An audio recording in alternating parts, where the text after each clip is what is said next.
പുതിയൊരു വീഡിയോയിലേക്ക് എല്ലാവർക്കും സ്വാഗതം. ആലപ്പുഴയിൽ വെച്ചുണ്ടായ വാഹനാപകടവുമായി ബന്ധപ്പെട്ട് ആ വാഹനം വാടകയ്ക്ക് കൊടുത്ത ഷാമിൽ ഖാനെതിരെ മോട്ടോർ വാഹന വകുപ്പ് കേസ് രജിസ്റ്റർ ചെയ്തിരിക്കുകയാണ്. ഈ വാഹനം ഈ കുട്ടികൾക്ക് ഇദ്ദേഹം വാടകയ്ക്ക് കൊടുത്തു എന്നാണ് പോലീസിന്റെ കണ്ടെത്തല്. അപ്പോൾ ഇദ്ദേഹത്തിന്റെ ചില വീഡിയോകളൊക്കെ സോഷ്യൽ മീഡിയയിൽ വരുന്ന സാഹചര്യത്തിൽ ഇതിന്റെ കമന്റ് ബോക്സിലൊക്കെ ഇദ്ദേഹത്തെ അനുകൂലിച്ചുകൊണ്ട് ഒരുപാട് കമന്റുകൾ വന്നിട്ടുണ്ട്. അദ്ദേഹം ജീവിക്കുവാൻ വേണ്ടി ഇതുപോലെ ഈ വാഹനം വാടകയ്ക്ക് കൊടുത്ത ആളാണ്, അപ്പോൾ അദ്ദേഹത്തിനെതിരെ എന്തിനാണ് കേസ് ചുമത്തുന്നത് എന്നൊക്കെയുള്ള കാര്യം. ഇത്തരത്തില് വാഹനങ്ങൾ വാടകയ്ക്ക് കൊടുക്കണമെങ്കിൽ പ്രത്യേക ലൈസൻസ് എടുക്കണം എന്നുള്ള കാര്യത്തിൽ യാതൊരു വിധമായിട്ടുള്ള തർക്കവുമില്ല. ഇദ്ദേഹത്തിന്റെ കയ്യിൽ അത്തരത്തിലുള്ള ലൈസൻസ് ഒന്നും തന്നെ ഇല്ല. അപ്പോൾ ഇതിനകത്ത് പൊതുജനങ്ങൾ മനസ്സിലാക്കേണ്ട ഒരുപാട് കാര്യങ്ങളുണ്ട്.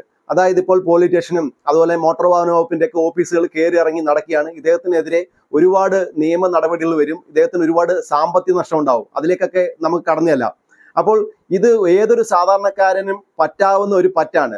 അപ്പോൾ അങ്ങനെ പറ്റാതിരിക്കണമെന്നുണ്ടെങ്കിൽ ഇനി പറയുന്ന കാര്യങ്ങൾ പ്രത്യേകമായിട്ട് എല്ലാവരും ശ്രദ്ധിക്കണം. നമ്മുടെ കയ്യിൽ ഒരു വാഹനം ഉണ്ടെങ്കിൽ ആ വാഹനത്തിന് മതിയായ രീതിയിൽ നല്ലൊരു കമ്പനിയുടെ ഇൻഷുറൻസ് ഉണ്ടായിരിക്കണം. അതോടൊപ്പം തന്നെ നമ്മുടെ ബന്ധുക്കളോ സുഹൃത്തുക്കളോ നമ്മുടെ അടുത്ത പരിചയക്കാരോ ആരെങ്കിലും വന്ന് ഏതെങ്കിലും സ്ഥലത്തേക്ക് പോകാൻ വേണ്ടി അത്യാവശ്യത്തിന് വാഹനം ചോദിച്ചു കഴിഞ്ഞാൽ ഒരു കാരണവശാലും അവർക്ക് നൽകാൻ പാടില്ല. നമ്മുടെ കയ്യിലിരിക്കുന്ന വാഹനത്തിന് മതിയായ ഇൻഷുറൻസ് ഉണ്ടാവണം എന്ന് പറഞ്ഞൊരു കാര്യമുണ്ട്. അതായത് ഇപ്പോൾ ആളുകൾ എല്ലാവരും ഓൺലൈൻ വഴി തേർഡ് പാർട്ടി ഇൻഷുറൻസ് ആണ് എടുക്കാറുള്ളത്. അതായത് ഈ അപകടം സംഭവിച്ച ആളുടെ കയ്യിലിരുന്ന തവേറയ്ക്കും തേർഡ് പാർട്ടി ഇൻഷുറൻസ് ആണ് എടുത്തിരിക്കുന്നത്.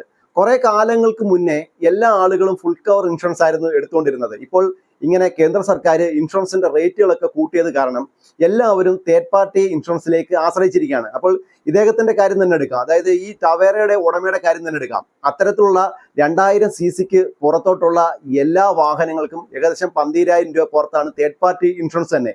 ഫുൾ കവർ എടുക്കണമെന്നുണ്ടെങ്കിൽ അതിൽ കൂടുതലാവും. അപ്പോൾ 14 വർഷം പഴക്കമുള്ള ഒരു വണ്ടിക്കൊക്കെ ഒരു വർഷത്തേക്ക് ഈ 15,000 20,000 രൂപ ഒക്കെ കൊടുത്ത് വലിയ രീതിയിൽ ഇൻഷുറൻസ് എടുക്കുവാൻ ആരും തയ്യാറാവത്തില്ല. അപ്പോൾ എല്ലാവരും തേർഡ് പാർട്ടി ഇൻഷുറൻസിനെയാണ് ആശ്രയിക്കുന്നത്. അപ്പോൾ നമുക്ക് ഓൺലൈൻ വഴി ഒരുപാട് ഇൻഷുറൻസുകൾ ഇപ്പോൾ അവൈലബിൾ ആണ്. അപ്പോൾ ഈ ബൈക്കിലാണെങ്കിൽ പോലും 700-നും 600-നൊക്കെ ഇൻഷുറൻസ് ലഭിക്കും. അപ്പോൾ അതിനകത്തിലൊക്കെ ഒരു പ്രൊട്ടക്ഷനും ഇല്ല. അതായത് ഈ വാഹനം ഓടിക്കുന്ന ആളുകൾക്കോ ഈ വാഹനത്തിൽ ഇരിക്കുന്ന ആളുകൾക്കോ യാതൊരു വിധമായിട്ട് ക്ലെയിം കിട്ടുന്ന ഇൻഷുറൻസുകളല്ല ഇത്തരത്തിലുള്ള ഓൺലൈനിൽ നിന്നൊക്കെ നമ്മൾ പർച്ചേസ് ചെയ്യുന്ന ഇൻഷുറൻസ്.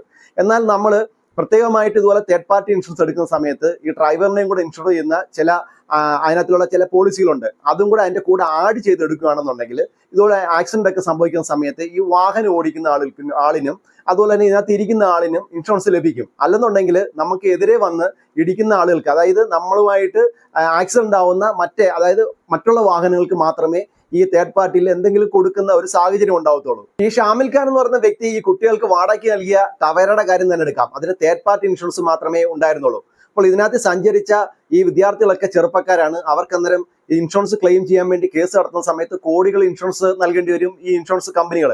അപ്പോൾ ഈ ഇൻഷുറൻസ് കമ്പനി ഇത് തേർഡ് പാർട്ടി ഇൻഷുറൻസ് ആയതുകൊണ്ട് ഈ ഇൻഷുറൻസ് പരിശോധിച്ചെങ്കിൽ മാത്രമേ നമുക്ക് മനസ്സിലാക്കാൻ സാധിക്കത്തുള്ളൂ. ഇതിനകത്തിരിക്കുന്ന ഡ്രൈവറിനും യാത്രക്കാർക്കും ഈ തേർഡ് പാർട്ടിയിൽ പ്രത്യേകമായിട്ട് എന്തെങ്കിലും പോളിസികൾ ആഡ് ചെയ്തിട്ടുണ്ടോ എന്നുള്ള വിവരം. അല്ല എന്നുണ്ടെങ്കിൽ ഈ തേർഡ് പാർട്ടിയിൽ യാതൊരു കാരണവശാലും ഇതിനകത്തിരിക്കുന്ന ആളുകൾക്ക് ഇൻഷുറൻസ് കിട്ടാൻ യാതൊരു വിധമായിട്ടുള്ള ചാൻസും ഇല്ല. അതിനുപരിയായിട്ട് ഇത് വലിയ വാർത്തയായതാണ്. ഇത് ഓവർലോഡിലാണ് ഈ വാഹനം ഓടി എന്നുള്ള കാര്യത്തിൽ ഈ വാർത്ത വന്ന് എല്ലാവരും അറിഞ്ഞ കാര്യമാണ്. അതായത് 7 സീറ്റിംഗ് കപ്പാസിറ്റി മാത്രമേ ഈ ഒരു വാഹനത്തിലുള്ളൂ. എന്നാൽ 11 പേരാണ് സഞ്ചരിച്ചത്. ആ ഒരു ഒറ്റ കാരണം കൊണ്ട് തന്നെ ഇൻഷുറൻസ് കമ്പനി ഈ ക്ലെയിം ചെയ്യാൻ വേണ്ടി, അതായത് വിദ്യാർത്ഥികൾക്ക് ഇൻഷുറൻസ് ക്ലെയിം ചെയ്യാൻ വേണ്ടി ഇങ്ങനെ കോടതി ചെല്ലുന്ന സമയത്ത് കൈമലർത്തുന്ന ഒരു സാഹചര്യമായിരിക്കും ഉണ്ടാവുന്നത്. ഇൻഷുറൻസ് കമ്പനി കൈമലർത്തി കഴിഞ്ഞാൽ ഈ ഷാമിൽ ഖാൻ എന്ന് പറയുന്ന വ്യക്തിക്ക് വലിയൊരു ബാധ്യതയായി തീരും. അതായത് ഇദ്ദേഹം നിയമവിരുദ്ധമായിട്ട് ഇങ്ങനെ വാഹനം വാടകയ്ക്ക് കൊടുത്തത് കൊണ്ട് ഇദ്ദേഹത്തിന്റെ മുകളിൽ ഈ ബാധ്യതയെല്ലാം വന്നു വീഴും എന്നുള്ള കാര്യത്തിൽ തർക്കമില്ല. അതായത് ഈ വിദ്യാർത്ഥികൾക്ക് ഇങ്ങനെ ഇൻഷുറൻസ് കിട്ടുന്ന കാര്യത്തിൽ കേസായി കഴിഞ്ഞാൽ ഇദ്ദേഹം ഈ കേസ് വിധിയാവുന്ന സമയത്ത് ആ വിദ്യാർത്ഥികൾക്ക് എത്ര പണമാണോ നൽകേണ്ടത് ആ പണമല്ല ഇദ്ദേഹത്തിന്റെ കയ്യിൽ നിന്നും നൽകേണ്ട ഒരു സാഹചര്യം ഉണ്ടാവും. അപ്പോൾ അങ്ങനെ കൊടുക്കാൻ സാധിച്ചില്ല എന്നുണ്ടെങ്കിൽ ഇദ്ദേഹത്തിന്റെ സ്വത്ത് ഉൾപ്പെടെയുള്ള എല്ലാ കാര്യങ്ങളും കണ്ടുകെട്ടുന്ന സാഹചര്യത്തിലേക്ക് നീങ്ങുകയും ചെയ്യും. വാഹനങ്ങൾ കൈകാര്യം ചെയ്യുന്ന ആളുകൾ പ്രത്യേകമായിട്ട് ശ്രദ്ധിക്കണം. അതായത് ഇത്തരത്തിൽ ഇൻഷുറൻസ് എടുക്കുന്ന സമയത്ത് തേർഡ് പാർട്ടിയാണ് എടുക്കുന്നത് എങ്കിൽ ഈ വാഹനം ഓടിക്കുന്ന ആൾക്കും ഇതിനകത്തിരിക്കുന്ന ആളുകൾക്കും പ്രത്യേകമായിട്ടുള്ള പരിരക്ഷ ഉറപ്പുവരുത്തുന്ന ടൈപ്പുള്ള ഇൻഷുറൻസ് എടുക്കുവാൻ വേണ്ടി ശ്രമിക്കണം. അല്ലെങ്കിൽ ഫുൾ കവറിലേക്ക് മാറുവാൻ ശ്രമിക്കണം. അത് കൃത്യമായ രീതിയിൽ ഏറ്റവും നന്നായി ഇൻഷുറൻസ് നൽകുന്ന ഒരു കമ്പനിയിൽ നിന്ന് ഇൻഷുറൻസ് എടുക്കാൻ ശ്രമിക്കണം. അതുപോലെ തന്നെ ഇത്തരത്തിൽ നമ്മുടെ വാഹനങ്ങൾ ഒരു കാരണവശാലും ആർക്കും ഓടിക്കുവാൻ നൽകാൻ പാടില്ല. അങ്ങനെ കൊടുക്കാതിരുന്ന ചില ആളുകളൊക്കെ പിണങ്ങും എന്ന് വിചാരിച്ച് ചില ആളുകൾ കൊടുക്കുന്നവരുണ്ട്. അത്തരം ആളുകൾക്ക് പലവിധമായിട്ടുള്ള അബദ്ധങ്ങൾ ഇതുപോലെ പറ്റിയിട്ടുണ്ട്. ഇപ്പോൾ ഷാമിൽ ഖാന് പറ്റിയ പോലത്തുള്ള അബദ്ധങ്ങൾ നമുക്കും നാളെ കാലത്ത് ഇങ്ങനെ വാഹനങ്ങൾ കൊടുക്കുന്നത് കൊണ്ട് ഉണ്ടാവാൻ സാധ്യതയുണ്ട്. അതിനൊരു ഉദാഹരണം ഞാൻ പറയാം. എൻ്റെ ഒരു സുഹൃത്തിന് കുറെ വർഷങ്ങൾക്ക് മുന്നേ ഒരു ബൈക്ക് ഉണ്ടായിരുന്നു. അപ്പോൾ അദ്ദേഹത്തിന്റെ ഒരു സുഹൃത്ത് എവിടോ പോകാൻ വേണ്ടി അത്യാവശ്യത്തിന് ഈ വണ്ടി വന്ന് രാവിലെ ചോദിച്ചെടുത്തോണ്ട് പോയി. അതിനുശേഷം ഇദ്ദേഹത്തിന്റെ അത്യാവശ്യം കഴിഞ്ഞ് ഒരു രാത്രി 8 മണിയോട് കൂടി ഈ വണ്ടി തിരികെ കൊണ്ടുവെക്കുകയും ചെയ്തു. അപ്പോൾ അത് നോർമലായിട്ട് പോയി. അങ്ങനെ കുറെ ഒരു 3-4 മാസം കഴിഞ്ഞ് ഇദ്ദേഹത്തിന് ഒരു നോട്ടീസ് വരുന്നു. ആ നോട്ടീസിൽ ഇദ്ദേഹത്തിന്റെ RC ബുക്കിന്റെ എല്ലാ ഡീറ്റെയിൽസും അതുപോലെ തന്നെ ഇദ്ദേഹത്തിന്റെ പേരുൾപ്പെടെ വണ്ടി നമ്പർ ഉൾപ്പെടെ എല്ലാ കാര്യങ്ങളും ഉണ്ട്. അപ്പോൾ ഇതിനകത്തിൽ പറഞ്ഞിരിക്കുന്ന ഒരു കാര്യം എന്ന് പറഞ്ഞാൽ ഇദ്ദേഹത്തിന്റെ വണ്ടി തട്ടി ഏകദേശം ഒരു 64 വയസ്സുള്ള ഒരാൾ മരണപ്പെട്ടു. അതിന്റെ ഇൻഷുറൻസ് ക്ലെയിമിന് വേണ്ടിയാണ് ഈ ഒരു നോട്ടീസ് വന്നിരിക്കുന്നത്.